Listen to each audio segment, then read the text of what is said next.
E estamos aqui com mais uma edição de Reconversa, eu e o riquíssimo em ideias Valfrido Vard, hoje para entrevistar Michel Alcoforado. Michel Alcoforado escreveu um livro que é um best-seller, ele já ficou rico só com esse livro. Está testando suas próprias ideias dentro de casa. Suas próprias ideias.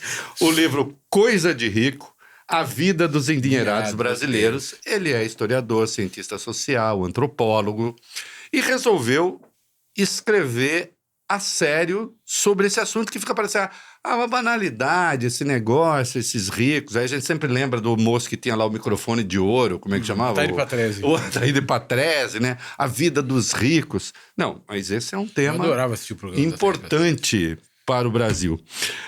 Michel, primeiro, obrigado por ter aceitado nosso convite. Eu que agradeço, fiquei muito honrado quando recebi o convite, Valfrido, Reinaldo, sou fã de vocês e do programa. Estou adorando estar aqui. E você é um sucesso, sabemos disso. Eu várias participações suas em outros videocasts. Fiquei encantado e tenho certeza que vai ser ainda melhor no nosso. Tomara. Antes de a gente entrar no tema um pouco, me fala um tanto da sua trajetória profissional, da sua formação, para o nosso público entender. E depois eu quero saber como é que você resolveu se voltar para esse tema. Tá. Que aparentemente pode dizer assim, isso lá é coisa de antropólogo. O antropólogo tem que estudar Índia, o antropólogo tem que estudar comunidades, não sei o quê. Você foi estudar os ricos. Não deixa de ser uma comunidade bem específica. Eu brinco que tem duas coisas que são centrais na minha trajetória. A primeira delas é que eu sou antropólogo desde sempre. Eu descobri que ia ser antropólogo com 15 anos, quando vi um antropólogo falar. E aí depois entrei na faculdade de Ciências Sociais e eu morria de medo, venho de uma família de classe média, média alta. E na classe média você estuda pra dar certo, né? Isso. Ou pra fazer alguma coisa com o que você estudou. E aí eu entro na faculdade de História e faço Ciências Sociais ao mesmo tempo, porque eu dizia que se não desse nada com antropologia eu ia virar professor de História. Depois eu faço mestrado e doutorado em antropologia. Só que eu sempre fui um antropólogo diferente. Eu fiz meu mestrado na Universidade de Brasília e meus amigos estavam estudando populações indígenas, quilombolas, e meu mestrado foi sobre o Senado Federal. Eu me lembro que... Isso em que ano, só pra gente... 2008. 2008. Eu entro na universidade e um dia, passeando pelos corredores do Planalto, eu vejo o senador Monsanta falando pela televisãozinha do corredor do Senado. E ele era muito histriônico, assim, né? Sim, falava muito. Engraçadíssimo, muito divertido, um baita orador. E ele falava... Ele que apanhava de toalha molhada? Não. Não, esse era outro. Não. Ele falava do Piauí, né? Isso. Com toda uma entonação. E aí eu vejo pelos corredores do Senado... Ele dizia assim também, com Demóstenes. Demóstenes, tô falando bom, não daquele grego, que aquele não era bom, tô falando desse aqui, que é bom. Então, conheci o agora todos advogado. eles. E ele bradava para as multidões, eu vendo de fora do plenário, e quando eu entrei, o plenário estava vazio, o Sarney era presidente da casa, estava sentado, dando umas cochiladas. E eu falei, gente, por que esse cara que foi ex-governador, super importante, tá falando para ninguém? E aí surgiu a pergunta, que é por que alguém fala no Senado e como é que se constrói política falando? E aí eu faço minha dissertação, que já era um tema mais ou menos diferente, né? Porque não era muito comum antropólogos pesquisarem senadores. Aí eu vou para o Canadá, eu me especializo em antropologia do consumo, e quando eu volto para o Brasil, eu entendo que tinha um mundo para além da academia. E que a antropologia que eu queria fazer não era uma antropologia que falasse só com antropólogos. Eu queria falar com não antropólogos. Então, desde então... eu desenvolvo uma carreira como consultor, eu fundei uma consultoria, o Grupo Consumotec, em 2011, que atende as principais empresas no Brasil e na América Latina.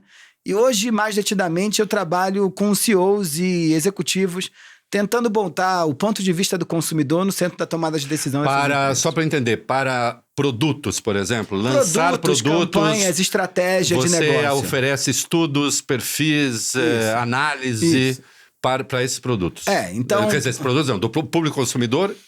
das empresas interessadas. Isso, porque no Brasil é um país tão desigual que, em geral, os executivos não moram no Brasil, né? Você mora num apartamento maravilhoso no Itaim, você entra num carro blindado, você entra no seu jato executivo e você é obrigado a gerenciar um produto para um país que você não vive. E consumo de luxo, só para saber? Não, consumo de vários temas, né? Então já trabalhei muito com o setor financeiro, trabalhei muito com moda, com alimento, com bebida e com luxo também. E quando é que eu caio nesse tema? É porque na antropologia a gente é capturado pelos assuntos, né? Não é a gente que escolhe. Eu morava no Canadá, parte da minha formação fiz lá, E aí eu chego no aeroporto de Miami, não tinha ainda esse negócio de Facebook, internet com esse jeito. Eu sabia que a economia brasileira ia bem ali pelos anos de 2010, mas eu não tinha dimensão do que estava acontecendo. Tava indo muito bem.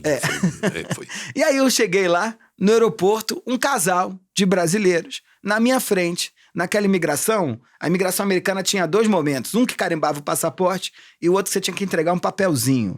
E o do papelzinho, em geral, era mais terrível do que o do carimbo. E aí esse casal entrega o papelzinho, o moço olha pra cara deles, pergunta quantos dias eles iam ficar em Miami. Eles falam 15 dias. E aí ele pergunta, cadê as malas? Está aqui. E eles dizem, nós não trouxemos a mala, a gente vai comprar tudo. Isso. E aí ele pergunta, tudo como? Não trouxe uma calcinha, uma pasta de dente, um metiolate, nada? Não, a gente vai comprar tudo, inclusive as malas. E eles vão pra salinha. E aí esse cara leva eles pra salinha dizendo, o brasileiro é assim, é rico de verdade. E pra mim eles eram um casal de classe média. E aí eu falei, não, temos uma questão aqui, né? Quem é rico no Brasil e como é que os ricos convencem os outros que são ricos? A análise factual que você faz, o antropólogo analisa fatos, né? Ela depende, nesse caso concreto, de um estado de espírito, de um state of mind. Em inglês fica até mais claro do que em português, porque não é espírito especialmente, é um estado de pensamento. Se achar rico, né? O grupo que você analisa é um grupo de amplo espectro. Ele não é um grupo de pequeno espectro. E eu tenho notado no Instagram coisas muito interessantes. Pessoas discutindo o que é que os ricos de verdade compram vis-à-vis o que os emergentes compram. Então, os ricos de verdade compram Mercedes, não compram mais BMW. Umas coisas malucas. E você, obviamente, ao se deparar com essas modulações, evidentemente encontra subgrupos dentro dessa fauna de endinheirados, não é isso? Vardy, tem um negócio que eu brinco que todo rico de verdade é aquele rico com que você concorda. Quando você gosta de um rico, fala assim, eu compraria essa casa, eu teria isso. A gente, em geral, diz que essa pessoa é o seu rico de verdade. Porque essa diferenciação, de forma muito clara aqui, entre a sofisticação dos ricos tradicionais e a falta de sofisticação dos novos ricos, nada mais é do que um peso moral de um viés moral construído a partir do nosso ponto de vista, que acha que tem determinado tipo de gente que é civilizada e tem determinado tipo de gente que não é. Então, esse papo de que um compra Mercedes, o outro mora em casas com portas de 4 metros no estilo greco-goiano, essas coisas todas, né, que a gente vê, nada mais é do que julgamento moral nosso. O que tem aqui, de forma clara, tanto num grupo quanto no outro, é que dinheiro no Brasil não basta para convencer a ninguém que você é rico. Você precisa, para além disso, batalhar fortemente para convencer os outros que você é rico. Porque se você não faz isso, o que acontece? Você não goza do privilégio de ser rico. Então, a sociedade brasileira, ela é mais esquisita do que outras sociedades, porque aqui não há nada que categoricamente te vaticine como alguém pertencente às elites, né? Nos Estados Unidos, você pode sair por aí, compra uma capa de revista, diz quanto dinheiro você tem, o porteiro, a empregada doméstica, o empresário, o teu colega de clube, vão olhar para você e vão dizer, olha, é rico, fulano é rico. Aqui no Brasil, não é suficiente. E aí, as elites brasileiras vão batalhar pesadamente para saber, através das coisas de rico, se aquilo te faz rico ou não. Os sinais externos. Então, às vezes, um Porsche, uma Ferrari vermelha é suficiente para alguém concordar que você é rico, ou às vezes não, é uma Mercedes, no modelo que já não vende mais, que é o primeiro que chegou só no Brasil. Ou seja, o Porsche, na verdade, é um índice não muito bom. Isso. Por quê? Isso. E aí essa disputa se dá justamente... Rico não compra mais isso aí não, viu? Não, já que rico... Aliás, então a pergunta, assim, há quem seja rico e não seja reconhecido como tal, e há quem não sendo, ainda assim é reconhecido como rico? E isso é a grande beleza do modelo de diferenciação e de produção de diferença no Brasil. Por quê? É bonito isso. Apesar de ser temeroso, é bonito. É bonito por quê? Porque aqui, a secretária, quando ela compra uma bolsa de marca parcelada de 12 vezes, ela chega aqui no lobby do prédio e ela é tratada diferente, porque ela consegue performar uma riqueza que, se fosse em Paris ou nos Estados Unidos, ela não conseguiria fazer. Então, quem não tem dinheiro consegue performar que tem. que é uma categoria que a gente tem nome para isso. Chama metido a besta. O metido a besta, em geral, é aquele que tem as coisas de rico, mas não tem o dinheiro. E sai bem na foto, consegue se virar em boa parte das situações. Então, é possível. Agora, há um outro movimento também que é interessante, que são os ricos que, apesar do dinheiro, não conseguem facilmente convencer os outros de que são.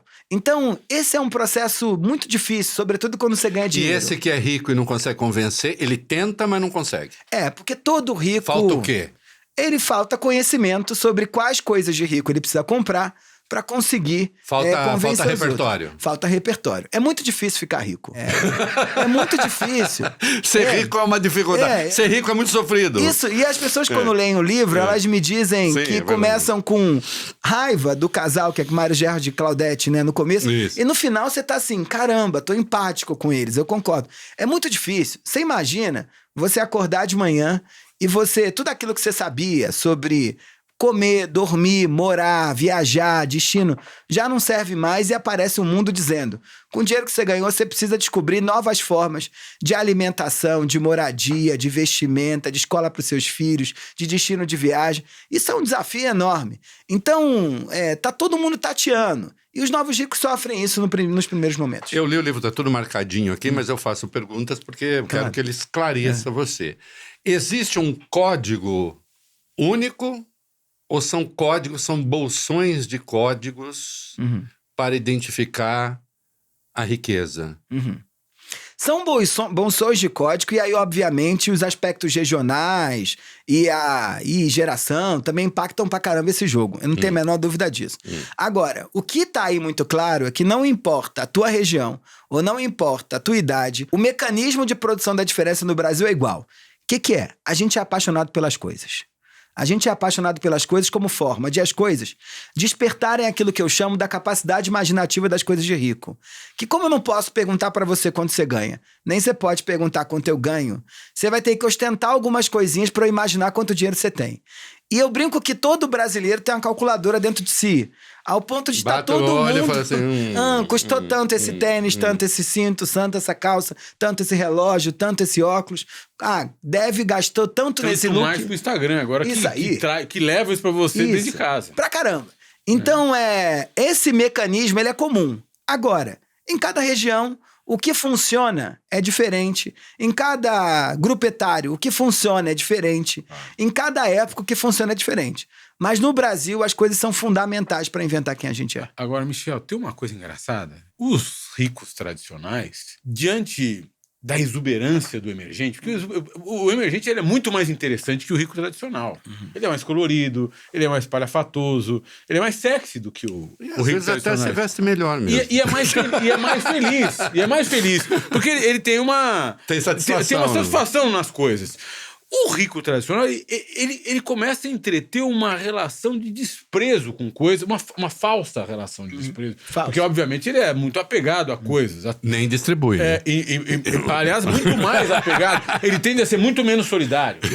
Por experiência própria, pelos que eu conheço. E que não são poucos. E é uma coisa de diferenciação, chega a ser contraproducente, porque no fim do dia essas pessoas gozam menos do seu dinheiro. Aproveitam menos, são menos felizes. É isso. Não, mas são menos felizes, eu brinco sempre, que todo mundo me pergunta se dinheiro traz felicidade. Eu digo que os ricos sofrem com tristezas. Só não sofrem com problema de dinheiro, mas tem medo de morrer, né? Tem medo de ficar doente, tem um AVC. O drama é o mesmo. Agora... O que é muito interessante nessa queda... Só não tem um problema no fim do mês. Mas morre com mais dignidade, não fica numa maca. Muito mais dignidade, dura muito mais, né? É importante da gente dizer que dinheiro dá anos de vida, né? A expectativa média de Alto de Pinheiros é em torno de 83 anos para um homem, e quando a gente olha para cidade de Tiradentes, isso beira 63 anos. Então tem 20 anos de vida aí que dinheiro dá para quem tem possibilidade de comprar saúde, né? Bem-estar e cuidado. Agora, tem um aspecto interessante que eles são menos felizes mesmo, por uma questão simples. A vida do rico... Menos felizes do que o novo rico, o emergente. Do que os pobres mesmo, do que as camadas médias. Também do que os pobres. Sim, por quê? Porque a vida fica extremamente ritualizada. né? Então, para cada ida ao banheiro, para cada café da manhã com a família, para cada reunião com os amigos, você tem um planejamento, um passo a passo, milimetricamente pensado para que aquele encontro aconteça. Outro dia mesmo, uma amiga minha que trabalha num grande grupo empresarial, familiar ainda, me dizia que esse grupo estava fazendo aniversário e aí a família chamou os funcionários todos e disse: olha, a gente tem uma convivência muito rotineira, vira e mexe, a gente sai para ir na casa um do outro e por aí vai. E ela me disse: caramba, eu adoraria fazer um documentário de um domingo na casa dessa família. E eu falei: você acha mesmo que é igual na tua? Que o fulano tá passando de carro na porta da casa do irmão, buzina, fala: e aí, tô passando aí. Aí você tá na festa do churrasco de domingo, o tio empurra o sobrinho na piscina, o outro dorme na chaise, e aí você escreve na cabeça do outro: ai, tio, é isso, tio, é aquilo com batom. Não existe isso, né? O encontro, ele é ritualizado. E isso, obviamente, tira um certo frescor da vida, né? Porque... me lembro, tá até no livro, boa parte dos entrevistados, pessoas que não sabiam o que é uma casa sem empregados. Então, quando você tem uma casa com empregados, a dinâmica que você vai ter dentro da sua própria casa é a mesma do Lula, dentro do palácio. Você inventa a sua área íntima, que é um lugar que você pede para os empregados não ir, né? Ou pelo menos restringe o fluxo por ali. Mas o resto, tem sempre alguém te perguntando se você quer uma água, se quer um café. Então, sair do seu quarto... E arrumando as coisas. E arrumando as coisas. Então, sair do seu quarto pra tomar um café na tua mesa de jantar é um ritual, né? Ou você pedir um ovo mexido, não vem um ovo mexido que às vezes você passa do ponto, não. Isso. Vem um ovo mexido. Isso tudo cria uma ritualização muito grande da vida. Eu tenho a impressão de que existe um rico do Rio de Janeiro, tradicional, da capital do Brasil, da capital do Império, que não precisa ter dinheiro, ele continua rico mesmo sem dinheiro. E existe um rico, muitas vezes, em São Paulo... Rico falido. Pode ser, até falido, às vezes não, às vezes sim. Mas existe um rico em São Paulo que, mesmo sendo muito rico, continua não sendo rico. Existe visões distintas de riqueza do Rio Imperial para São Paulo, meio... Industrial, imigrante, um pouco mais bagunçada, digamos, na sua história, pelo menos. Né? É muito mais caro ser rico no Rio do que em São Paulo. E é muito mais caro por quê? Porque o principal ativo das elites no Rio, para além do gosto, estão nas redes de relações que elas constroem ao longo da vida. E essas redes de relações, elas estão muito pautadas no lugar onde você estuda e no lugar onde você mora. Então, em São Paulo, qualquer executivo que se muda para São Paulo consegue, de algum modo ou de outro, colocar o filho numa escola de elite. É uma cidade mais permeável. Permeável e porosa, novos entrantes, sobretudo nas elites. Então, você tem grana, você coloca seu filho na Avenue, você coloca seu filho na Graded, você coloca seu filho no Santa, você coloca seu filho na Vera Cruz, se você for mais modernoso, você coloca seu filho numa escola dessa. No Rio, não. No Rio, não, por quê? Porque todo o processo de entrada nessas escolas, que vão ser fundamentais para determinar o futuro dessas crianças, está pautado em ou você é filho de alguém que estudou aqui, você tem algum irmão mais velho que estuda aqui, e aí sobra uma quantidade de vaga muito pequenininha que não entra ninguém. É uma aristocracia. E é muito mais difícil, por quê? Porque é isso que vai fazer depois a migração da escola X para estudar na PUC, e da PUC que vai te colocar no mercado audiovisual, sei lá, dentro da TV Globo, ou dentro dos roteiros de cinema, ou das produtoras. Se não fizer esse circuito, a tua entrada é muito difícil, né? Sai um livro em agosto também, que eu gosto muito, de um pesquisador do INSPER, que é o Michael França, que o nome do título do livro é engraçado, que ele vai falar que que nascer é loteria, né? O fato de você ter estudado ou conquistado os mesmos diplomas não é suficiente para garantir para a empregada ou para o dono da firma o mesmo destino. Eles podem ter estudado na USP. Só que as relações condicionam futuros completamente diferentes. E no Rio isso é muito mais forte que aqui. Aqui, se tiver meia dúzia de berinjela para vender, as pessoas quererem a sua berinjela e as pessoas acharem que vale quando você está cobrando, você entra de algum modo e as coisas vão te ajudando a performar essa riqueza. No Rio não entra. No Rio não entra, né? Não é à toa que os clubes têm esse papel importante, né? Muito mais do que em São Paulo, né? Não é à toa, as escolas têm um papel muito mais central na formação desse eu, Não à toa, quando a gente olha para algumas empresas, todo mundo tem a mesma história, né? Todo mundo nasceu ou no Leblon, ou em Ipanema, ou na Gávea, ou no Jardim Botânico. Todo mundo fez Escola Parque, ou fez agora Eleva, ou fez Santo Agostinho, Santo Inácio. Isso. Todo mundo parou na PUC e da PUC caiu nas principais empresas da cidade. E, Reinaldo, é engraçado que quando a gente pensa até na casa no exterior, os ricos de São Paulo são muito diferentes do Rio. Em São Paulo, o cara vai querer uma casa em Nova York, né? No Rio, eles tinham casa ou em Paris, ou em Genebra, ou tinham casa em Portugal. Que eram essa coisa, né, desse velho mundo, de onde a família veio e constrói toda uma outra lógica. Se senta no café no Leblon hoje, as pessoas estão falando, não, estava em Portugal, cheguei agora, ou estava em Genebra, cheguei agora, como se isso fosse básico do conjunto de relações ali. E tem uma coisa que eu noto, que me parece assim, São Paulo tem vários núcleos de locais em que ricos moram. Uhum. Os bairros são meio distribuídos. E tribos de ricos. E tribos de ricos. O Rio me parece assim que tem o lado de cá do túnel, o lado de lá do túnel e não está muito longe disso, não sei. E é um modelo muito francês, né? Com essa coisa muito clara da corte, né? Isso. Mas você tem o rico da Barra, que é o emergente, né? Que é mal visto. Que eles vão até questionar se é rico. Mas olha que engraçado, né? O modelo do Rio é um modelo muito pautado no modelo francês, né? E na França, sobretudo em Paris, você tem uma lógica do Beau Quartier, né? Não dá para ser rico sem morar num bom bairro desses. Que é o que? É o 16, é o 7, é o 8. E o que vai definir o que é um Beau Quartier na França? Prédio histórico do período da reforma do Haussmann, comércio chique embaixo, então se aparecer uma lojinha de um coreano embaixo do teu prédio, já caiu. Fora. Então não pode ter prédio novo também, por isso que eles entram naquela guerra gigantesca do prédio histórico, né? E tem que ter praça, né? Esses são os 3 pontos importantes. No Rio, a lógica é mais ou menos parecida para outra coisa.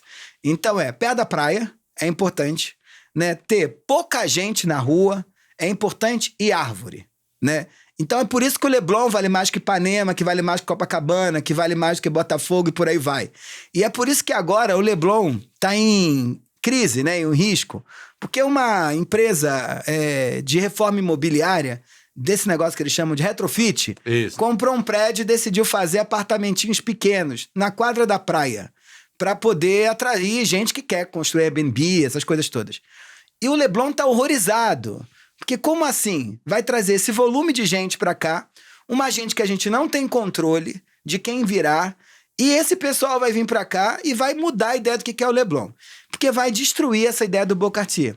A Barra se constrói por outra lógica. E aí tem essa disputa, né, muito clara entre quem é novo rico, quem é rico tradicional, qual bairro é bom de morar, porque o meu prédio tem brinquedoteca, ticoteca, essas coisas todas que os prédios novos oferecem. E lá na Zona Sul só tem prédio velho e por aí vai. Mas o bairro, ele é um formador moral do tipo de rico no Rio de Janeiro. E aí tem as estruturas da riqueza, que é a Laranjeira, que é uma casa ao pé do Cristo, aquelas coisas. Então, mas com homens fortemente armados no entorno. E é engraçado esse negócio que o Rio é uma cidade que perdeu, né, a importância política com a mudança da capital e no reboque também perdeu a importância econômica. Então eu brinco que é uma cidade de herdeirinhos, assim, né? E isso é tão engraçado que vem redefinindo a dinâmica da cidade. E que fazem bastante ironia com os ricos de São Paulo. Sim. Assim, como, e que não aceitam... de uma maneira meio hostil, até tirando um pouco de sarro do nosso sotaque, um pouco, né? E que não aceitam destaque. Não aceita o destaque. Tem preconceito com quem tem destaque em São Paulo. E é muito difícil um rico de São Paulo ser bem sucedido no Rio, porque ele não se insere nas relações. Eu conversei com vários empresários que disseram, fui abrir uma filial no Rio, deu errado. Deu porque não se insere nas relações. Não adianta chegar com seu dinheiro lá, comprar um apartamento na Delfim Moreira e achar que você vai ser aceito. Não vai. Porque são as relações que vão fazer o compadrio funcionar e a elite se manter no mesmo lugar. Mas é legal esse negócio de uma cidade que vem perdendo a pungência econômica e política e até cultural, porque isso tem redefinido os bairros. Em geral, não tem mais um salário, claro, com exceção do mercado financeiro que migrou parte para o Rio, não tem mais um salário. Saiu de São Paulo, tem alguns fundos de investimento que... se você mora no Leblon, come no Leblon, dorme no Leblon e trabalha no Leblon, eu acho que deve ser muito bom viver aquela vida, né? E aí tem alguns fundos de investimento... relativamente seguro ali, tudo bem. E aí eles migraram. Então não tem, fora do mercado financeiro, não tem um salário que banque você pagar um apartamento no Leblon. Não existe mais esse salário no Rio de Janeiro fácil. E aí, o que acontece? Você tem uma nova geração que não tem como comprar apartamento na cidade, que o metro quadrado é caríssimo, mas ainda tem a herança de vovó, né? Então, vovó mora no Leblon, mas vovó tinha um apartamento em Botafogo, né? E aí Botafogo vira agora um centro vivo, hipster, jovem, porque os filhos do Leblon estão agora lá morando em Botafogo. Só que os apartamentos de Botafogo de vovó já acabaram, assim, não tem mais. Vovó tinha alguns só. Vovó tinha aquele da Glória, que eles nem achavam que era a Zona Sul. Isso. E agora a Glória está sendo colonizada de novo por uma certa elite. E sai matérias no jornal dizendo que a Glória é o bairro mais cool do mundo e não sei o quê. Todo o processo de distinção, assim, a elite vai mudando e aí eles vão redefinindo o que é bairro. Muito mais do que em São Paulo, né? Porque São Paulo, todas as zonas de São Paulo têm seus bairros chiques. Isso. Todo bairro chique, de algum modo, né, disputa com outros bairros e você tem vários tipos de elite disputando ali o que é ser rico. Para quem é de fora de São Paulo, existe a Zona Leste em São Paulo, que você tem algumas das áreas mais pobres de São Paulo na Zona Leste. E você tem alguns dos apartamentos mais caros do Brasil na Zona Leste. E não são tão distantes assim. Não, próximo. Né? Então, assim, não tem a área de rico, a área de pobre. Você tem a região central ali, que você tem Higienópolis, na região central, e tem a Cracolândia. A famosa Cracolândia, que agora acabou, mais ou menos. Mas, assim, você tem uma área rica e você tem... Então, você não tem essa coisa geográfica, assim. Os ricos estão ali. Eles estão... espalhados pela cidade. Os restaurantes estão espalhados. Transita-se muito mais por São Paulo. Você tem excelentes restaurantes em todas as regiões de São Paulo. E não só restaurantes assim, folclorizar o barzinho. Não, restaurante que se pretende, que às vezes a comida é realmente sofisticada, o serviço também. Do jeito que a gente está falando, né, nós estamos demonizando um pouco o rico, né? Um pouquinho estamos. Esses ricos não são propriamente... Quando a gente fala esses ricos, eles não são propriamente gente boa. Né? Não, são. E eu queria dizer que, como já está no livro, a elite brasileira se comove com a desigualdade social brasileira. Nem todo, hein? Cuidado. Não. E aí não estou falando do meu estudo qualitativo, mas tem uma tradição de estudos sociológicos mostrando... uma certa preocupação da elite brasileira com a desigualdade social, assim. Eu queria que as pessoas lessem o meu livro e não achassem que os ricos se reúnem na Faria Lima, na madrugada, e pensam, vejam como eu vou ferrar o país, ou como eu vou levar o país para lá. Mas eles têm um monte de incentivos para fazer isso. Sim, mas o ponto é que as pessoas, o livro, eu acho que ele tenta mostrar que é o ponto de vista desses ricos sobre o que é o mundo e como é que eles batalham fortemente para convencer os outros de que eles não são ricos, né? Ou de que eles são ricos também. Que é justamente aí que está a grande loucura da sociedade brasileira. Porque nos Estados Unidos e na França, o fulano acorda de manhã e fica tranquilo, dizendo, eu sou rico. E vai pagar o preço por isso, assim. Claro. Nos Estados Unidos menos, mas na França... ele sofre um certo estigma de ser visto como rico, né? No Brasil, qual é o drama? O cara nem sabe dizer se ele é. E ele nem sabe por quê. Porque ele aposta toda a performance dele nesse negócio que eu chamo das coisas de rico. Que são coisas, mas são amigos que viram coisas, é o corpo que é tratado como coisa, é o repertório que é tratado como coisa, são as obras de arte que são tratadas como coisa. Só que por que ele não consegue dizer que ele é rico? Porque ele nunca sabe se as coisas que ele tem são suficientemente fortes para dar para ele a chancela de que ele é rico. Então, você sabe bem disso, que você transita muito pelas elites, não há ninguém mais inseguro do que um rico. Um rico, ele contrata o melhor chefe de São Paulo, o melhor sommelier, e ele no final te chama no canto e fala assim, Vardi, tu acha que esse vinho tá à altura dos nossos convidados? Porque eu não sei se é esse o vinho mesmo. E o cara tem título de sommelier. Ele fala, eu tenho a melhor adega de São Paulo. Mas eu fico, tu acha que é esse mesmo? Ele contrata o melhor chefe e fala, você acha que esse chefe é suficientemente bom aqui? Ele não sabe mesmo. Então essa dificuldade da gente não ter algo que seja suficientemente forte para dizer, olha, Isso aqui é coisa de rico. E é uma disputa constante. E é uma disputa, que essa que é a grande graça da sociedade brasileira. Porque você compra tal coisa como marcador de riqueza, eu vou dizer, não, mas você não sabe nada, isso aí não é rico.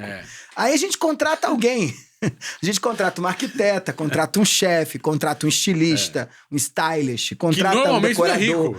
Não é rico. Mas a gente acredita que ele sabe, né? Contrata um arquiteto, né? Minha casa só pode ser de tal arquiteto. Contrata uma casa num condomínio, que você sabe que aquilo não vale, aquele terreno não vale. Mas se eu tô lá, talvez acreditem que eu sou rico. A gente precisa desse monte de coisa para acreditar. Agora, tem um outro aspecto que faz com que eles não acreditem que são ricos, que é o fato de, quando você olha para a sua própria vida, você acha que tem a vida que você precisa ter. É uma vida básica. Então é básico ter cozinheira, é básico ter motorista, porque como é que eu me movimentaria para São Paulo? É básico eu ter carro blindado, é básico eu, vez ou outra, por conta da minha agenda, ir de jatinho ou ir de helicóptero, é básico eu lidar com tudo isso. Porque como eu viveria outra vida? Rico é o outro que tem mais do que eu. É o que eu ia falar. Assim, eu moro num apartamento de 20 milhões, mas a cobertura custa 40. Então, o rico é da cobertura. O rico é da cobertura. Eu não sou rico o suficiente, Eu não sou rico. Então, isso é um grande ponto que aí sim, no meu livro tem uma crítica. Sim. Que a sociedade brasileira precisa sentar e concordar com qual é o limite do suficiente. Porque hoje nunca é. E isso é produtor de muito sofrimento no Brasil. O fato dos ricos não acharem que tem um limite suficiente, que o fulano pode dormir tranquilo e dizer, eu acho que eu vou aposentar meu bisneto e ficar em paz e começar a fazer filantropia, doar, é fonte de muita dor de cabeça aqui, para eles próprios, né? Que depois que tem muito ainda precisam continuar querendo muito mais. Então o não ter um modelo de sociedade onde o fulano pode dormir em paz com o dinheiro que tem, eu acho que é algo que a sociedade brasileira precisa parar para pensar. Agora tem um segundo ponto também que é importante. A gente é muito apaixonado pelas distâncias, né? As distâncias são organizadoras da realidade social brasileira. Perfeito. E a gente não precisava disso, porque não dá para viver numa democracia ou numa nação, ou algo que se pretende ser uma nação, tão apaixonado assim pelas distâncias, né? Em todas as medidas. As distâncias do terminal do aeroporto, né? Eu adoro quando a gente vai aí no Terminal 3 de Guarulhos. A fila VIP tem fila, né? O sala VIP tem fila. Porque o fulano que tem dinheiro para pagar um restaurante dentro do Terminal 3, ele olha para a fila e acha que é melhor estar na fila dos VIPs do que estar sentado como um Harris qualquer no restaurante. A gente gosta tudo que tem terminal, né? Agora, específico para isso. Tem fila em área VIP de shopping center.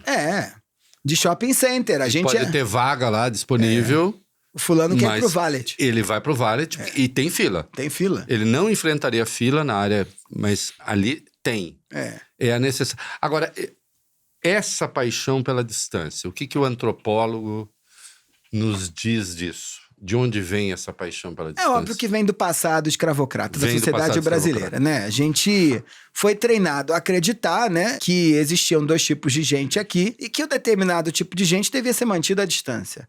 E um outro determinado tipo de gente que você admira tem que ser trazido o mais próximo possível de você, para você sim dar certo na vida. Então esse mecanismo, ele ainda opera a sociedade brasileira. A gente está sempre afastando gente que a gente não acha que é como a gente, e a gente está sempre buscando para ter muito perto gente que a gente acredita que vale a pena a gente estar junto. E não à toa eu conto aí que tem dois afetos que são organizadores da sociedade brasileira: o medo e a inveja. O medo em relação aos de baixo, né? Toda vez que há uma aproximação por conta de política pública ou mesmo, né, de transformação da vida cultural, que um de baixo se aproxima de você, a gente é tomado por um medo. Então a gente levanta o muro, blinda vidro, levanta a grade, contrata seguranças, diz que tal lugar não serve mais pra gente. Arma uma guerra cultural porque tem muito preto em aeroporto. Arma uma guerra cultural, né? Derruba presidente, faz tudo. Porque isso é muito central, assim. Então, não tem nenhum problema. E aí o trabalho do Pedro de Souza, né, no História da Desigualdade, que foi duplo jabutizável, né? O cara ganhou 2 jabutis no mesmo ano. Ele é fundamental, que ele vai dizer, olha, quando os pobres melhoram de vida e os ricos melhoram também, na mesma medida ou mais, não tem nenhum problema. Tudo segue igual, a sociedade brasileira segue em paz. Porque a distância está... A distância está mantida. Se o Jardim Europa melhorar na mesma velocidade, assim, que a Coab melhorar, assim, tá tudo bem. Não tem nenhum problema, a Coab pode melhorar, estamos juntos com a Coab.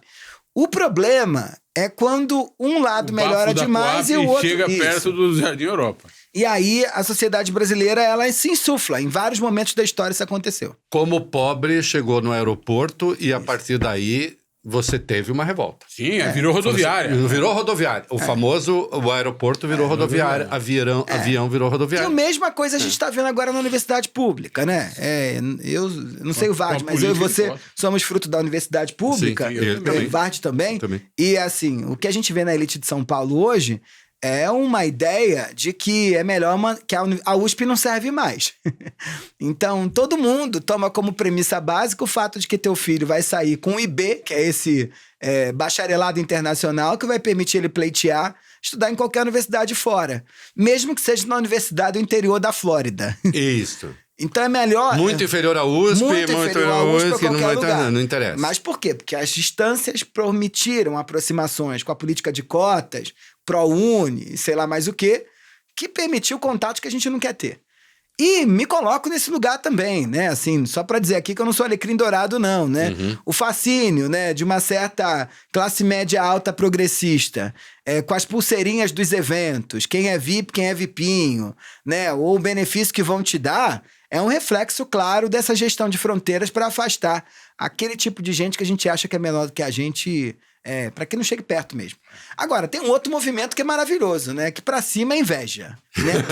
A gente inveja o rico, né? É inveja. E é humano. E é humano, assim, é humano e é brasileiro. Porque num modelo de sociedade onde a comparação é a regra, tá todo mundo se comparando com o outro a todo momento, você tá de olho no de cima se comparando. Eu tava esses dias, o Profissão Repórter fez um programa sobre super ricos. Sim. E aí eles estavam mostrando um fascínio que tem aqui em São Paulo, numa avenida, de pessoas de classe média ou média baixa que sentam na avenida para ver carro importado passar. Sim, no Jardim Europa, na rua, na Avenida Europa. Na Avenida Europa. Então fulano senta lá, pra ficar vendo o carro passar. E aí o tem fulano... as concessionárias Isso. também. As pessoas... E o fulano, que é dono do carro, sai da casa dele. Pra mostrar o carro. Pra mostrar o carro. E vejam o carro rico que eu tenho, vejam quanto dinheiro eu ganhei, vejam isso. Isso eu nunca tinha visto em outro lugar. E aí por quê? Porque a inveja é motor do Brasil, né?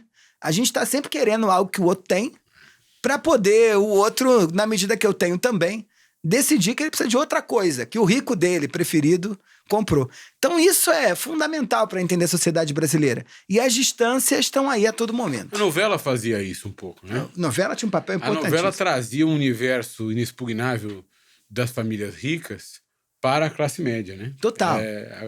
Sobretudo as grandes novelas da Globo traziam aqueles costumes arejados, aqueles costumes modernos, aqueles costumes avançados. Eu me lembro de ser um jovem, um garoto da classe média, olhando para as novelas, assim, é assim que vivem os ricos? Eu também, eu me lembro, eu queria ter refrigerante, porque chegavam nas novelas, eles perguntavam, você quer beber alguma coisa? Um refrigerante, um uísque?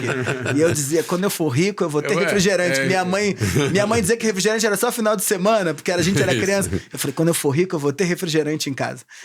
Mas olha que interessante que você está dizendo, as novelas foram fundamentais na concepção ou na invenção da nossa diferença de classe no Brasil.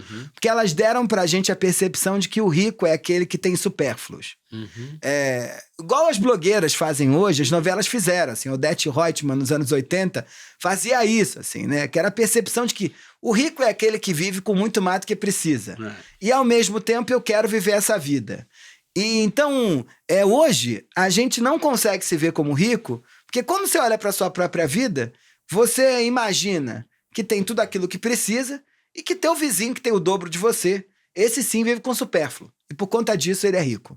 E olha que doido isso. Isso é tão impressionante que não adianta os estatísticos virem aqui dizer, olha, se você ganha de salário mais de 28 mil reais em São Paulo e tem um patrimônio acima de 4,6 milhões, tudo junto, todo o dinheiro que você juntou ao longo da vida, você pode ser considerado rico. No Maranhão é 11 mil reais, né? Porque a regionalidade impacta pra caramba. Mas aí a gente olha pra essa pessoa e fala, cara, você é rico. A pessoa diz, não, eu não. Qualquer pessoa que mora num bairro da Zona Oeste de São Paulo, num apartamento com alguma metragem satisfatória, assim, né, pros padrões da classe média brasileira, pode se enquadrar aí. E aí, essas pessoas estão defendendo a taxação dos ricos. Mas elas têm certeza que elas não vão ser taxadas. Mas elas são ricas. E olha a loucura. Para você fazer parte dos super ricos no Brasil, que é o 0,01%, Isso. você precisa ter renda mensal acima de R$95 mil por mês e um patrimônio acima de 20 milhões. Essas pessoas também não se consideram ricas. Eu me lembro bem que no outro dia... Mas comparativamente aos ricos que há no Brasil, elas não são. É verdade. Mas se elas são 0,01, concordo. elas são. Só para te contar um negócio assim, esse 0,01% são 20 mil pessoas no Brasil. Não, tudo bem, Michel, mas você para pra pensar o seguinte: ser rico no Brasil é diferente de ser rico em Londres, por exemplo. Certo? Basicamente é 1 para 7,5. Ao mesmo tempo, a gente acha que as coisas... Como nós tivemos uma profunda desindustrialização no Brasil nos últimos 20, 30 anos, uma coisa é o preço dos alimentos, outra coisa é o preço das coisas que os ricos consomem. Então, você tem apartamentos na cidade de São Paulo que custa 50, 60, 70 milhões de reais. O negócio é assim, pô, o cara vai pagar 10 milhões de dólares num apartamento. É uma coisa de maluco. Mas tem. Né? E você tem mercado para isso. Você vê os bairros chamados nobres de São Paulo numa corrida desenfreada de verticalização. A cidade está sendo destruída. Por quê? Porque tem mercado para isso. Quando a gente fala, é um número pequeno comparado com o tamanho da população do Brasil. As dimensões continentais e maiúsculas do Brasil. Mas, ao mesmo tempo, é um número grande de segmentações da riqueza, e da riqueza extrema e do princípio da riqueza. Há uma distância entre o princípio da riqueza e da riqueza extrema. Mas olha, como é que o pessoal chega nessa conta, tá? Eles enfileiram a pessoa que ganha mais dinheiro nesse país e até a mais pobre, tá? E aí, quando olham pro meioca desse negócio, falam, isso aqui é a renda média. Certo. Quem tá daqui pra cá é rico, quem tá daqui pra cá é pobre. Então a comparação é sempre relacionada ao nosso contexto, né? E eu tava contando isso, que eu acho que você vai me entender. É engraçado que no outro dia, com o executivo, ele me dizia, eu sou a favor da taxação dos ricos. E aí eu dizia, acho que faz sentido, né? Acho que é um imposto que é importante para a sociedade brasileira. E ele dizia, mas esse negócio do governo de taxar a gente que ganha mais de 100 mil por mês, eu acho um absurdo. Eu tô pagando financiamento imobiliário. Eu não sou rico. Ele tava falando de outro cara. Ele tava falando de outro. Mas se a gente chegando de 200, chegando de 1 milhão por mês, a gente sempre olha que vai para um outro que a gente acha que esse sim é o passível de ser taxado. E aí ninguém é taxado. Claro. Né? Ninguém é taxado. Então, o debate, eu acho super interessante do imposto, é que ele vai, de algum modo, criar uma linha, onde no Brasil a gente não foi capaz de inventar essa linha. Então a gente vai dizer, olha, tem algum tipo de gente aqui que tem a sociedade brasileira decidiu que essa pessoa é rica e por conta disso ela precisa pagar um imposto que o fulano que tá no ônibus agora voltando para casa não vai precisar pagar. Acho que isso vai ser pedagógico para a sociedade brasileira em alguma medida. Muito. Até porque quando você pega a taxação para quem ganha, a isenção para quem ganha até 5 mil, e quando você vai pegar o número de pessoas atingidas, primeiro é um número gigantesco, sim, mas que só não é maior porque o grande número não está nos 5 mil, ele não ganha. Na verdade, para ele não vai mudar porque ele já era isento, porque ele não ganhava aquilo. É uma coisa assim, e a hora que você vai taxar quem ganha acima de 50 mil até 100 mil, pega 140 mil pessoas. Assim, é um negócio brutal. E aí sim, aí você tem esses extremos de riqueza. Tem gradações, né? Você tem gradações. Agora, ótimo ponto. Eu falei pro Vard o número errado, assim. O 0,01% são 200 mil pessoas no Brasil e 1% são 2 milhões de pessoas no Brasil. Então, pouca gente. Pouca gente. Porra. Mas que faz muito estrago. Faz muito estrago. Mas assim, veja... Outra coisa que acho que é importante, que talvez você concorde ou não, e seja objeto do teu estudo, é o seguinte, é a volatilidade da riqueza ou da pobreza no Brasil. Porque o Brasil ainda é um país em que as camadas superiores são permeáveis. Né? Você tem muita riqueza no centro-oeste, no norte, não é só nas grandes capitais. O agronegócio, a pujança do agronegócio. Então você consegue ficar rico no Brasil, tem muita gente... Roubou uma pergunta minha. Perdão. Mas, ao mesmo tempo, a riqueza também é instável. Tanta gente rica que eu, no meu tempo de vida, vi rico e virar pobre. Tem mais medo de deixar de ser rico no Brasil do que em outros lugares? O medo principal da sociedade brasileira inteira é ficar pobre. inclusive dos pobres. Porque você está falando do seu pobre relacional, né? Claro. Porque pobre e rico... Isso é muito interessante. É isso aí. Todo pobre tem seu pobre, todo pobre tem seu rico. Isso. E a gente também tem o nosso pobre que não é pobre, certamente no nosso caso. Mas tem o nosso rico que é rico. Então, esse é o principal medo da sociedade brasileira. Porque o pobre, o sistema de diferenciação no Brasil, ao contrário do que pensam os economistas, ele não se dá só para o renda. Ele se dá para um negócio que eu chamo no livro de padrão de vida. Isso. O que é o padrão de vida? É uma conjunção do dinheiro e das coisas. Então você não pode ter só dinheiro e não ter coisa, você não pode só ter coisa e não ter dinheiro. Você tem que equilibrar essas duas coisas para poder ter algum lugar. Os pobres são aqueles que, ao nosso ver, não tem nem o dinheiro nem as coisas. Então, todo mundo morre de medo de ser pobre, porque a vida do pobre é duríssima mesmo. E é do seu pobre, de novo, né? Não é do pobre estatístico, é do seu pobre. A gente tem muita dó de ficar pobre. Agora, eu acho esse mito de que a ascensão social no Brasil ela é uma verdade, não é mais assim como a gente imaginava, né? Não. O Michael França mostra muito isso nesse livro, assim, que a mobilidade, ela é mais um mito ou é mais uma crença que a gente gosta de ter para poder acordar todo dia e se sentir motivado para trabalhar, ou jogar na bet, ou jogar na loto, ou fazer uma fezinho no bicho, ou ir na igreja imaginando que... Eu digo isso, bicho, porque às vezes eu vejo gente ficando rica que nunca foi rica. Às vezes não, sempre. Né? Ainda mais Com o aparecimento dessas novas tendências de mercado, com esses novos nichos empresariais. Tem gente muito criativa no Brasil. Mas ainda é exceção. Mas o que eu queria chegar... Eu não tenho os números.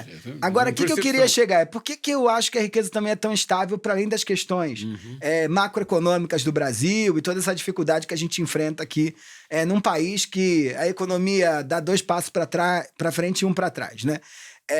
É que a maneira como a gente performa a riqueza, porque para ser rico aqui tem que poupar pouco. Porque o rico, ele precisa comprar tanta coisa que ele acaba não guardando dinheiro para poder sustentar esses solavancos da economia. Vive muito além das suas possibilidades também, né? E precisa, porque senão não conquista tudo. Você conhece melhor do que eu isso? Vamos olhar a carreira de um executivo médio, assim. Olha, eu vi inúmeros casos ao longo da vida, ser mais do que eu até. O fulano, ele vira diretor da firma. E aí, primeira coisa, ele pega aquele salário, um bom salário, olhando para a sociedade brasileira, mas ele na mesma hora já muda para um apartamento, já compra um carro... Ele não pode vestir mais as mesmas já roupas. não pode vestir as mesmas roupas, nem janta no mesmo lugar. Aí ele consegue virar vice-presidente daquela empresa. Aí o carro tem que ser melhor ainda, ele compra já uma casa de veraneio num condomínio metido à besta, os filhos vão estudar a escola inglesa, ele só anda de classe executiva e não sei o quê. É uma escravização. O custo fica infinitamente mais alto. Quando ele chega perto dos 60... A poupança dele não... a poupança não acompanha. Só que para ele se manter naquele lugar, ele precisa inventar esse mise-en-scène. Senão fulano fala, você viu? Quem nunca ouviu essa conversa? Fulano virou diretor aqui, né? Nem parece. Nem parece. Como se diz na minha terra, com essa roupa de mendigo. Continua vindo de metrô pro trabalho. Fulano tem que ter algum cuidado. Ele não vai com a bicicleta do francês chique. Não. E ele... Aí, o que acontece? O fulano vai lá. Só que ele chega no limite... do mercado de trabalho, da força produtiva dele. Depois ele tem uma que é por volta dos 60 e poucos anos. Ali que boa parte das empresas combinam com seus executivos que é hora de sair. Não guardou porra nenhuma. E o cara não guardou. Não tem mais nada. E o cara não guardou. Ele tá cheio de coisa. Ele não guardou. Só que ele acredita que ele é aposentado com o vigor que ele ainda tem, ele vai poder voltar pro game. Aí ele monta uma consultoria. E o resto do dinheiro dele, ele mantém o mise-en-scène, ele investe nesse negócio que é a consultoria. E ele precisa construir essa imagem para ele continuar no game. Só que não vai vir. E aí o que acontece? Ele falha, né? E é muito interessante isso, assim. Olha para a classe média brasileira, todo mundo teve um bisavô. Nessa classe média branca da Zona Oeste. Bisavô que quebrou. Um bisavô que quebrou. Todo mundo tem uma história de vovô era rico. E vovô era rico por conta desse mise-en-scène, do investimento, da baixa poupança dos brasileiros, mas por um outro elemento importante também, que na terceira geração já começa a aparecer um certo fastio do trabalho produtivo. Isso. E rico educa mal? Eu acho que os valores mudam, né? Então, na primeira e na segunda geração, sobretudo quando a gente vê os grupos familiares, tá meio que vaticinado o destino das novas gerações, que eles vão ter que assumir um posto naquela empresa que foi inventada. Na terceira geração, já começa a aparecer o primeiro intelectual. Né, o primeiro artista. Já pode ser antropólogo. Já vira antropólogo. Adorei. Aí a menina vira antropólogo. Começa com aquelas ideias estranhas. Isso é um clássico, né? Eu acho que você olha pra o departamento... Vai fazer humanas, porra! Vai fazer humanas. Ele começa a desandar. Mas você olha, por exemplo, para a formação das ciências sociais do Brasil, né, com exceção do Florestan Fernandes, ciências sociais brasileiras foram formadas por filhos da elite. Sim. Né? E o fato deles terem virado professores universitários jogaram eles nas camadas médias. Todos muito requintados, né? Com ótimas bibliotecas. Herança. E uma herança. Isso. Mas foi a entrada pesada nas camadas médias. Assim. Sim. Então, todo o investimento geracional foi dado na construção de um capital intelectual, mas que não virou capital econômico, né? Então, os filhos desses professores da primeira geração são pessoas das camadas médias, né? Mas herdeiros, né? De uma elite. O caso do ex-presidente Fernando Henrique Cardoso é um exemplo neto claro. Neto de general. Né? Neto. É óbvio que ele conquistou divisas por conta do papel dele depois como palestrante, mas assim, se ele não tivesse tido esse destino... as próximas gerações seriam pessoas das camadas médias, né? As filhas, os netos, por conta da trajetória acadêmica dele, da Dona Ruth. E aí eu vou te colocar na história. Você, um dado momento, você falou classe média alta. Fala um pouco da sua história, da sua origem aí, se não for invasivo demais, mas assim, é o seu estudo. Uhum.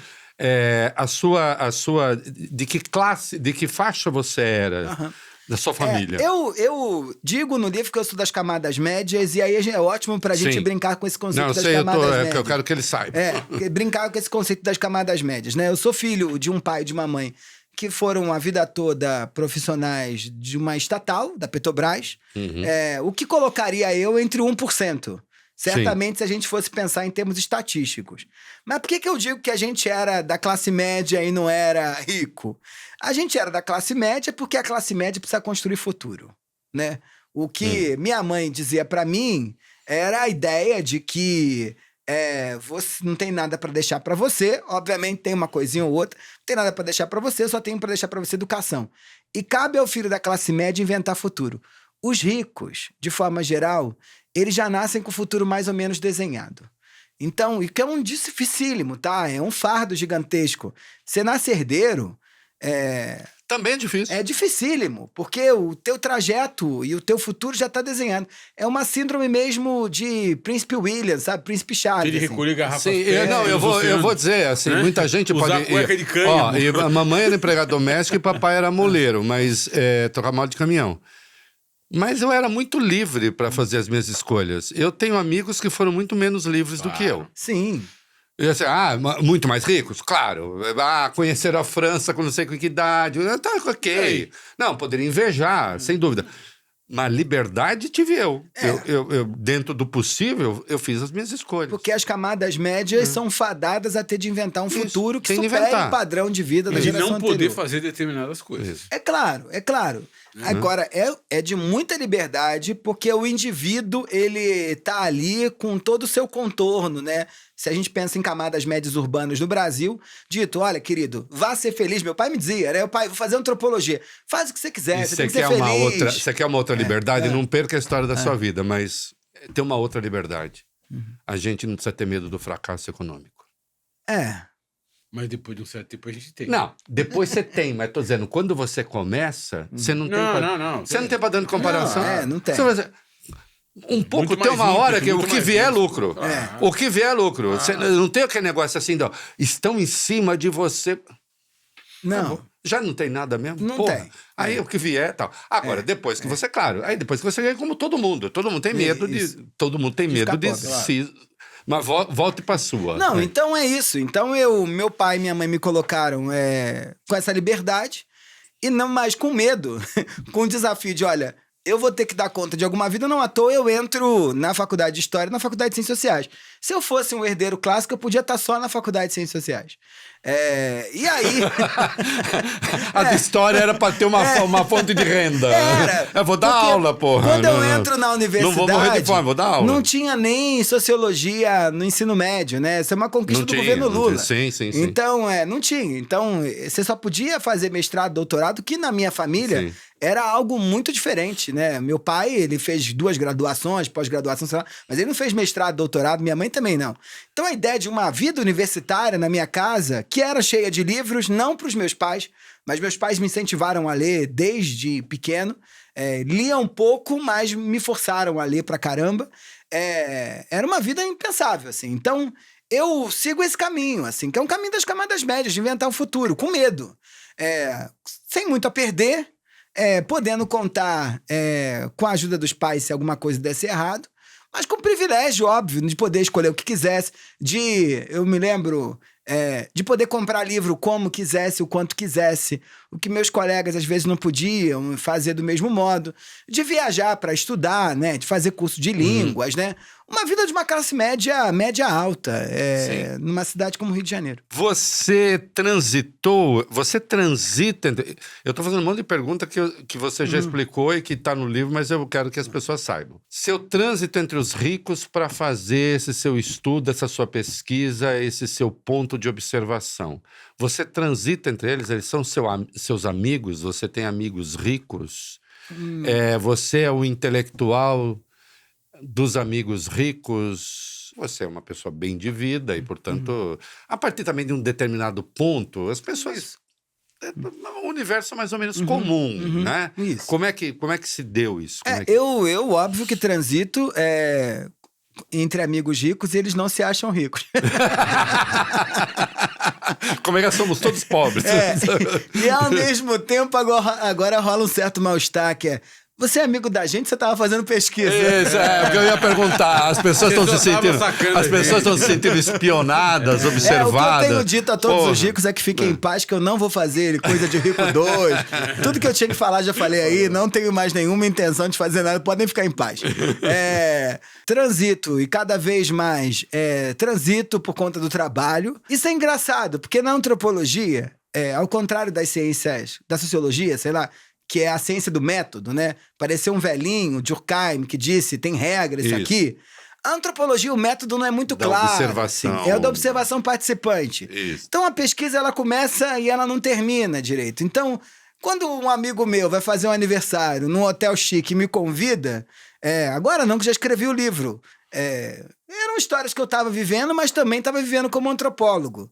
E pude observar, né, coisas que eu não tinha visto antes. Então, transito e continuo transitando. Mas os ricos podem ficar em paz, que não estou mais fazendo pesquisa, não. Vou fazer uma coisa incômoda para muitos, não é para você. Você é negro, na caracterização que se faz política, não a do IBGE. No IBGE você é pardo. Mas eu sou negro. Mas você é negro. Você foi em algum momento alvo de preconceito e, portanto, sentiu incômodo ou nunca? Ou você se livrou do preconceito? Não, jamais. Jamais. Nunca. O fato de... ter uma coisa ou outra de rico, não me livrou de nenhum preconceito racial. E sabe o que é o mais engraçado? Eu já dei um montão de entrevista na divulgação do livro e as perguntas mudam, mas essa é a pergunta que aparece sempre. E ela também é fruto do preconceito, você acha? Eu não sei se ela é fruto do preconceito, mas eu nunca acho que um branco foi perguntado quando foi estudar populações quilombolas sobre essa pergunta.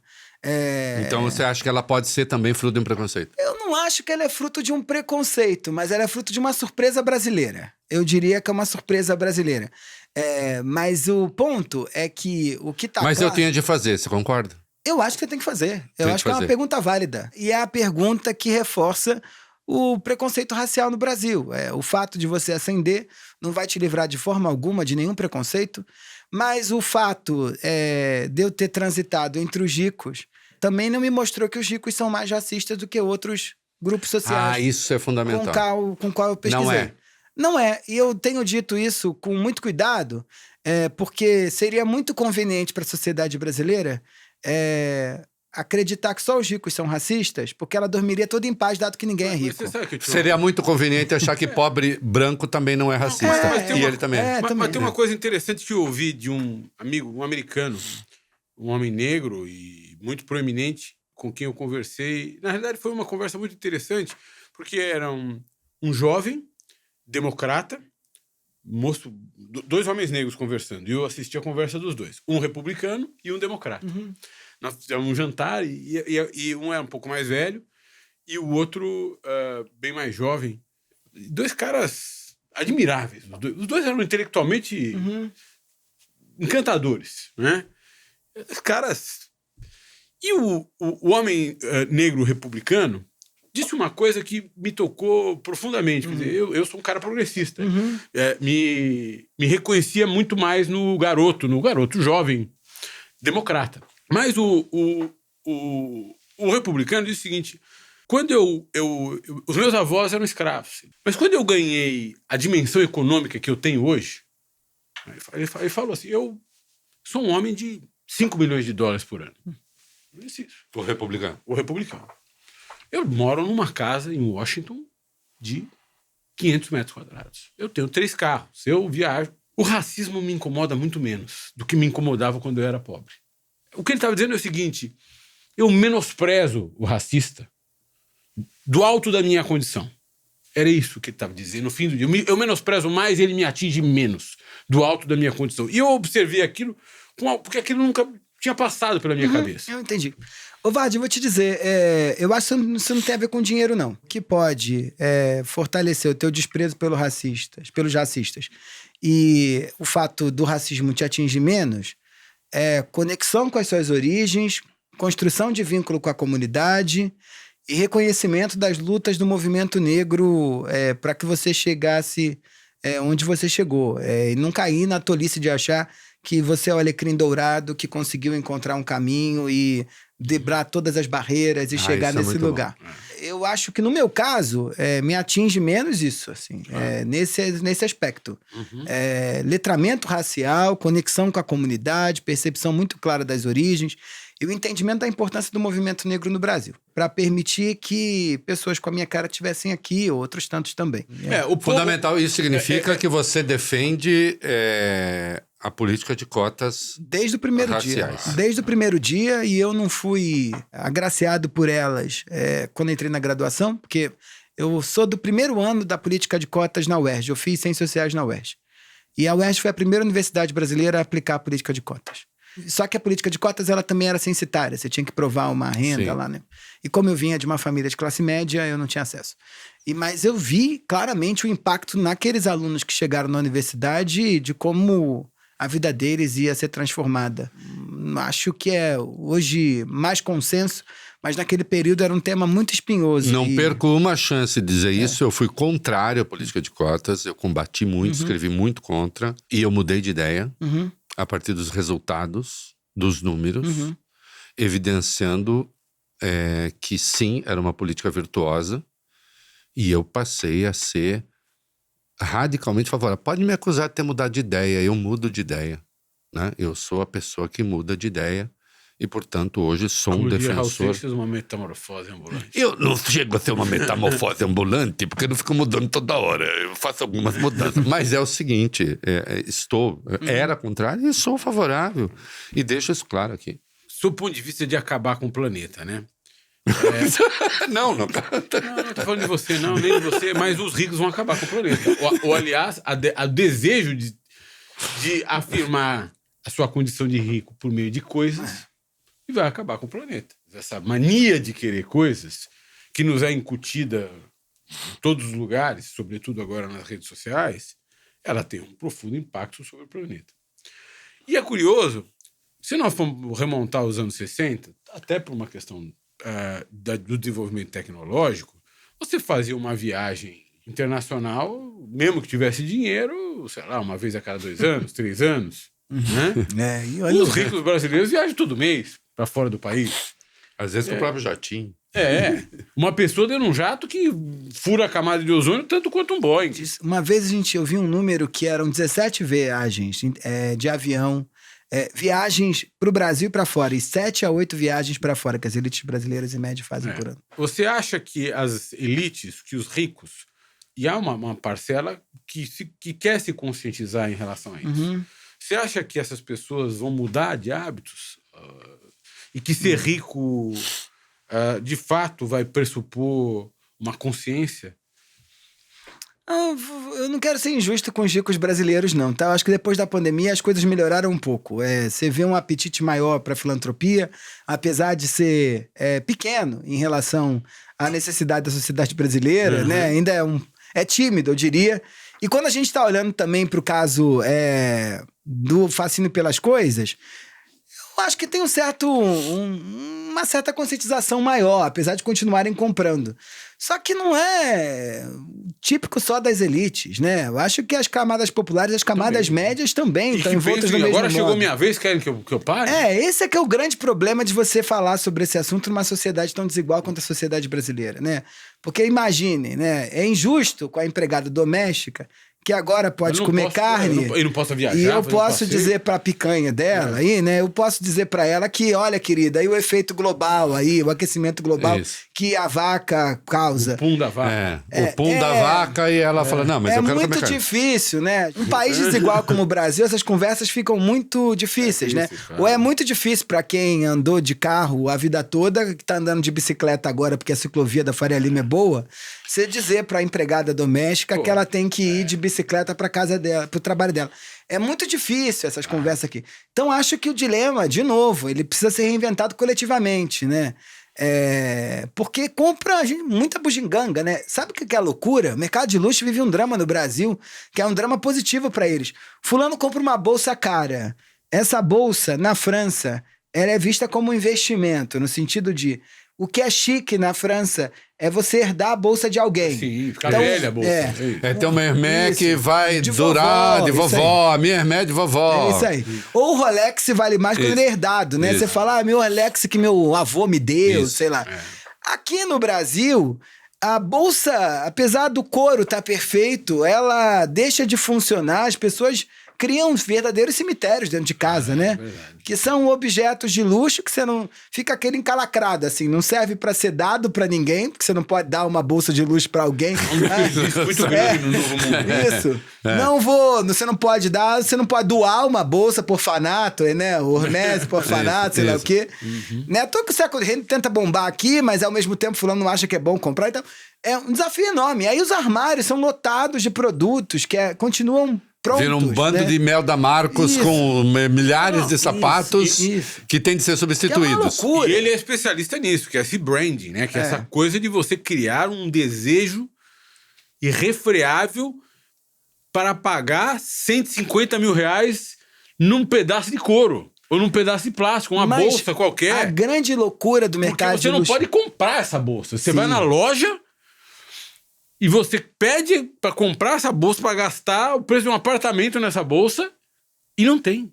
Você tem que comprar um monte de bugiganga antes. Até chegar o direito de comprar a bolsa. Uma fosforescente primeiro. É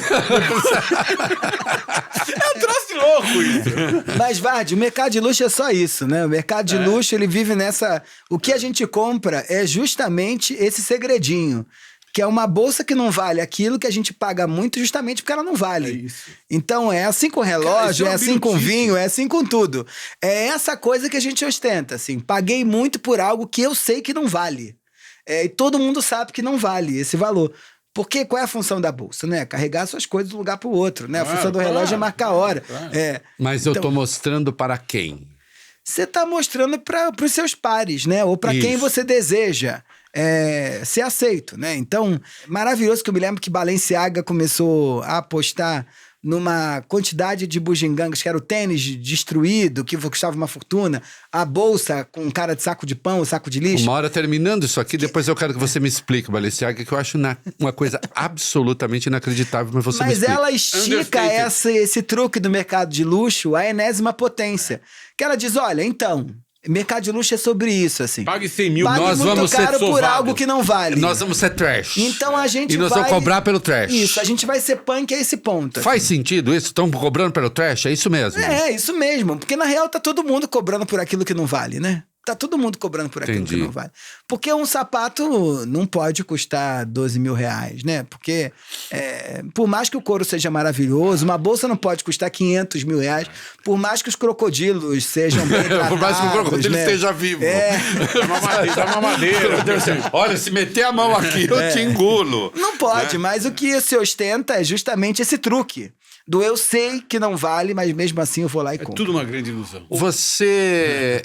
Eu notei na leitura do livro, conversando aqui, você não tem um vocabulário...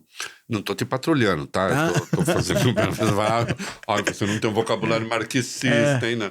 Mas você não... É assim, o seu... Não que esteja ausente, certamente, das suas considerações... Mas me parece que a sua coisa é menos no fetiche da mercadoria e mais na coisa psicológica da fixação que a mercadoria cria no consumidor, é isso? Os antropólogos não são bons marxistas, não. Até tem uma certa antropologia marxista que se desenvolveu e ainda dá alguns frutos, mas a gente não pode dizer que o tronco, a espinha dorsal da disciplina, ao contrário da sociologia, Marx não figura como o autor dos mais importantes, mesmo quando o marxismo era presente e onipresente em todas as humanas, né? O marxismo... E na minha formação também não. Eu tive uma formação marxista no meu tempo de movimento estudantil. Você chegou a ser militante no movimento estudantil? Era no secundarista, mas quando eu cheguei na faculdade eu... Você é secundarista, era PC do B. Não era da JS, não. Ah, não era da JS? Não, era DS. Olha só. E eu... Explica só o que é DS. Era a democracia socialista, que era um ramo do PT, né? Uma corrente, ainda é, né? Uma corrente do PT. Uma corrente do PT, sim. E eu era dessa coisa, no ensino... É que no secundarista eles mandavam, depois mandavam na Uni, por isso que eu achei que fosse PCdoB. Não, o JS era muito importante, determinava tudo, e a gente tinha um ódio mortal deles. Isso, sim. Mas eu, quando viro antropólogo, já estava com outras formas de pensar, e ali eu tô preocupada com o ponto de vista dos ricos, sobre... Um negócio que pra mim é muito importante, assim. O Durkheim, que é um autor que você conhece bem, tem um livrinho que são as formas elementares da vida religiosa. Maravilhoso! Eu tenho aquela edição de capa vermelha compridinha. Isso, da Martins Fontes. Isso, exatamente. E ele vai dizer ali, um negócio que é meio fora de contexto agora, mas é importante pensar, que ele diz, olha, eu fui estudar essa tribo aborígene da Austrália, porque me disseram que é o que tem a religião mais primitiva de todas. Isso. Então eu quero entender como os primitivos, o mais simples em termos religiosos, para entender a base de toda e qualquer religião. Isso. O que eu digo que eu faço desse livro é o seguinte: eu vou estudar como é que os ricos, que estão muito mais preocupados com a operação da diferença no dia a dia, estão manejando isso, para entender como a sociedade brasileira constrói esse negócio. Então eu estou preocupado aqui como é que no dia a dia a gente reforça a desigualdade, constrói desigualdade. E esse é meu ponto, assim. Óbvio que as relações de produção interferem nessa construção. Óbvio que a contradição do sistema está dado e os ricos precisam se preocupar com isso, porque senão cabeças são cortadas mesmo. Óbvio que isso tudo está aí, mas não é o cerne da minha conversa, não. Para onde você vai agora? Eu tô... Na sua pesquisa. Não, agora, daqui a pouco, eu não sei. Para onde você vai na sua pesquisa depois de você ter chegado aqui? Que é um best-seller, tá? Ele ficou rico, ele já era rico, mas ele ficou mais rico vendendo. Ele vai dizer que não, ele vai dizer que não. Mas tá sendo uma venda espetacular mesmo, tá indo muito bem. É o não ficção mais vendido. É o não ficção mais vendido, tá indo muito bem. A gente tá, desde que saiu, entre os mais vendidos da Veja. Sim. Parabéns. Pra onde você vai? Por onde você vai? Eu continuo interessado dos marcadores de diferença, né? Tá, isso quer dizer o quê? Eu não sei, eu tô interessado agora, talvez... Coisa de bonito. Não, tô interessado nesse novo pobre, talvez, né? Sei lá. Coisa de Juro que eu ia fazer essa piada. Vamos estudar os pobres? Não, mas eu tô interessado em como essa nova geração não conseguirá acumular e encontrar padrões de vida similares às gerações anteriores, sobretudo os baby boomers. Então não sei ainda direito o que é, mas é... Eu sempre erro o nome dessas gerações, né? A geração Z, que é essa molecada. Essa molecada que a gente não pode dar uma ordem quando trabalha, porque senão eles ficam com trauma. Eu fui traumatizado, recebi uma ordem. Eu tô preocupado com isso, assim, como você vai construir a entrada no mercado de trabalho, sendo que a cenoura não tá mais no fim dessa corrida, como tava quando vocês entraram. Ou seja, não tem mais presentinho... Não tem um pote de ouro para chegar mais, né? Uma geração que tem muito menos ambição nas coisas que a gente via como boas. Não tem, mas o ponto, Vard, é que eu acho que eles são... se deram conta de que a crença que venderam pra gente, ela dava certo pra muita pouca gente, que não valia a pena o esforço coletivo para chegar lá. Então, assim, esse papo de que quando chegava na firma, o diretor tava com o carro da firma, com a gasolina da firma, com a executiva da firma. O cara não quer ralar tanto pra chegar ali. O cara não quer porque ele sabe que o preço, às vezes, é mais alto. Só que daí não vai a lugar nenhum, né? Mas eu quero falar, mas vai encontrar compensação, vai encontrar a resposta em quê? Daí não vai a lugar nenhum. A compensação em quê? Uma coisa que eu tenho reparado depois que eu me tornei pai, é que a criança, essas gerações novas de crianças têm uma centralidade na família que eu não tinha. Claro. Eu era aquele moleque lá, fica lá, eu nunca ia viajar com os meus pais, com minha avó, com minha mãe, eu nunca... muitas vezes saíam à noite e não me levavam, enfim. Era uma filha de franceses, não enche a porra do meu saco. O que me levou a ter desejo de fazer essas coisas, de conquistar as minhas coisas, de ter as minhas coisas, de ter o meu espaço. Hoje as crianças têm uma centralidade, eu não estou dizendo que ela é ruim, eu só estou dizendo que é assim.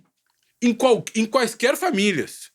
Não estou dizendo que isso é uma coisa de rico. Claro. É uma coisa... Filho virou um projeto, né? Desde a concepção. Pai que para de trabalhar para ter um sabático para levar o filho na escola. Tem essas coisas. Ou então, enfim... Eu não sei até que ponto isso é bom, entendeu? É difícil. Eu diria que a ideia... Até a concepção virou um projeto, né? Quando a gente olha para as camadas médias altas... pouca gente está engravidando como Adão e Eva fizeram. Sim. Né? O processo é tão organizado, tanto ácido fólico, tanto medição de temperatura, tanta transa combinada, né? tanta compra de ovulação artificial, que quando a criança nasce já tem uma conta fechada, né? E uma percepção também de que o filho custa muito caro, né? Eu brinco que a conta é um apartamento. Para custo médio de um filho no Brasil de 0 a 18 anos é R$500 mil, mas a gente está falando de um país de renda baixa. Mas quando a gente olha para as camadas altas, para a classe A, é de 2 a 3 milhões de reais. Então é o teu apartamento em geral, assim. Não importa, se tu tem 2 filhos, são 2 apartamentos. Se tu mora num bairro operário, é a tua casa aí do bairro operário, assim. Vale sempre um apartamento ou o lugar onde você mora ter um filho. O fulano fazendo essa conta, essa criança tem que dar certo de alguma forma. Só que as possibilidades são pequenas. E assim, quando a gente olha pro cenário, é terrível. Assim. Eu fui criado num mundo que é esse aí, né? Minha entrada na fase adulta é nos anos 2000 e pouco. Era uma ideia de Brasil com crescimento médio em torno de 4%, 5%. O garoto que está entrando no mercado de trabalho cresceu no Brasil, entrou na fase adulta com crescimento médio de 1%. Então, outro Brasil, sabe? Então, perspectiva sobre o futuro. Sobre o futuro. Que você tinha. Não tem mais. Não tem mais porque o mundo ficou tão acelerado que o futuro é cada vez mais curto, que breca o planejamento, né?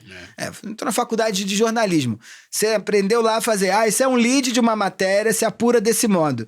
Você saiu de lá, chegou na redação, continuava mais ou menos a mesma coisa, né? Esse é o lead de uma matéria, se apura desse modo.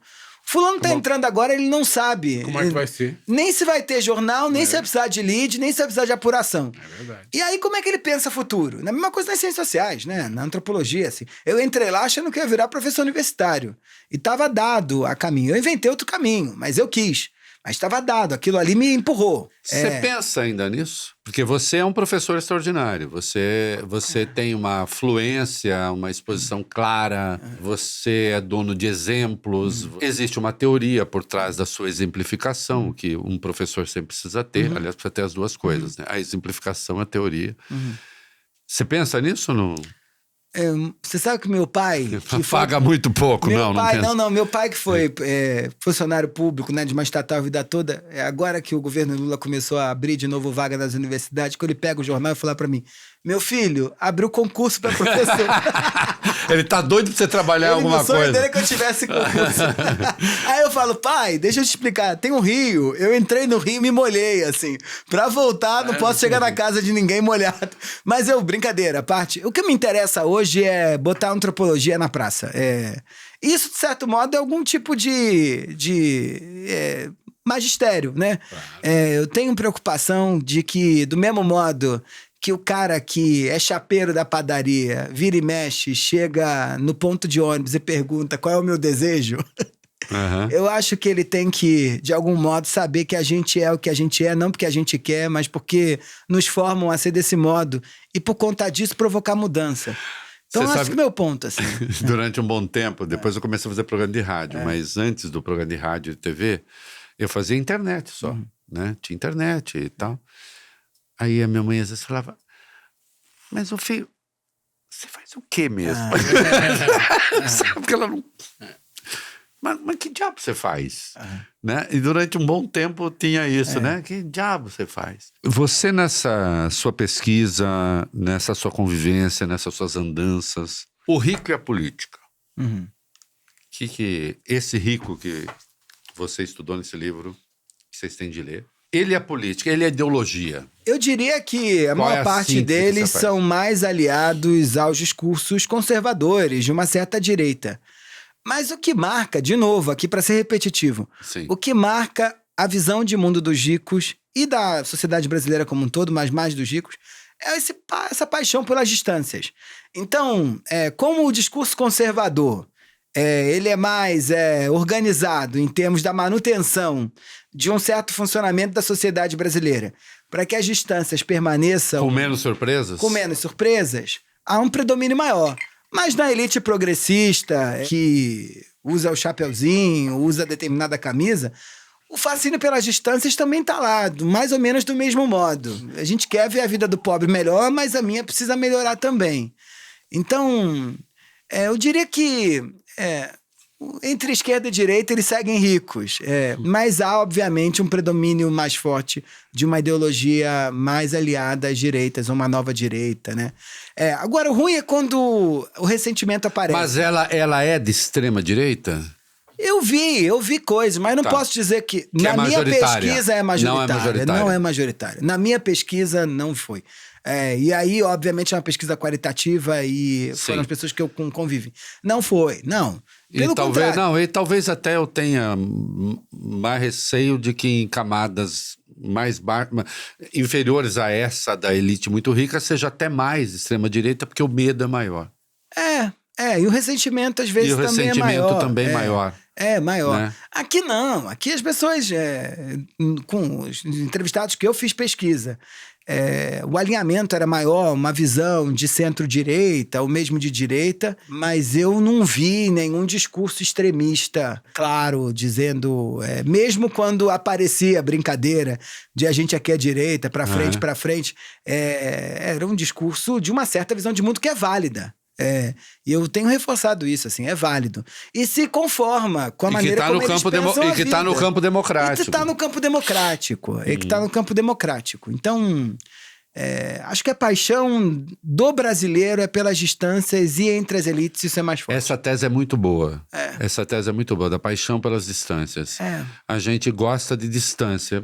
Às vezes não precisa nem ser tão ideologicamente marcada.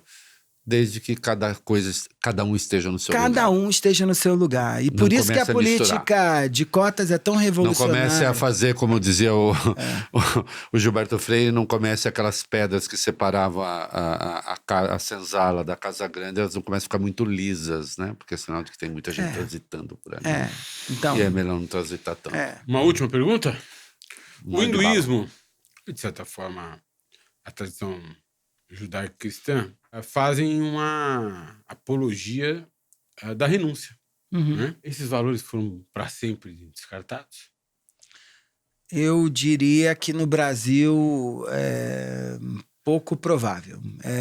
Porque aqui há uma ideia, como você colocou muito bem, do medo de ficar pobre. E uma ideia muito forte também de que seus vínculos de reciprocidade não estão só... não estão com a sociedade, estão com a tua família. Então, a grande renúncia... A renúncia individual já é demais, mas o fulano até renunciaria se ele não tivesse que morrer preocupado se ele está deixando netos e filhos bem, assim. Isso eu nunca vi em nenhum outro lugar. Alguém, não importa a classe social, ficar preocupado como é que o meu filho vai ficar depois que eu morrer. Então as camadas médias estão preocupadas em fazer poupança, em comprar um apartamento para o filho. Os ricos estão preocupados com a herança do neto. Depois que eles já aposentam o neto, eles querem aposentar o bisneto. As pessoas falam com muita tranquilidade que eu vou ter uma vida tranquila daqui para frente, meus filhos também, meus netos também. Eu acho que a renúncia aqui ela ainda não ocupou, o que é uma contradição, né? Porque, como disse, são plenamente conscientes do problema da desigualdade brasileira. Só que acho que esse é um problema do Estado, não é um problema deles.